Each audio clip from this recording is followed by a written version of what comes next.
നമുക്കിന്നൊരു easy spring roll ഉണ്ടാക്കാം. Hey non veg lovers, നിങ്ങൾക്കും ഇത് ഇഷ്ടപ്പെടും. കാര്യം ഇതിൽ ചിക്കനുമുണ്ട്. പാനിൽ എണ്ണ ഒഴിച്ച് ചൂടാവുമ്പോൾ വെളുത്തുള്ളി ഇട്ടൊന്ന് മൂത്ത് വരുമ്പത്തേക്ക് സവോളയും ഇട്ടൊന്ന് വഴറ്റുക. അതിലേക്ക് മിൻസ്ഡ് ചിക്കനും ചേർത്ത് ഇളക്കി കുറച്ച് സോയാ സോസും ഉപ്പും പെപ്പറും ചേർത്ത് നന്നായി യോജിപ്പിച്ച് അടച്ചു വെച്ചൊന്ന് വേവിക്കാം.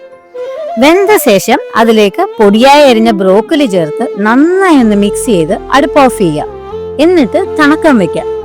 ഞാനിവിടെ റെഡിമെയ്ഡ് സ്പ്രിംഗ് റോൾ ഷീറ്റ്സ് ആണ് ഉപയോഗിക്കുന്നത്. അതാവുമ്പോൾ എളുപ്പത്തിൽ നമുക്ക് സ്പ്രിംഗ് റോൾസ് റെഡിയാക്കാം.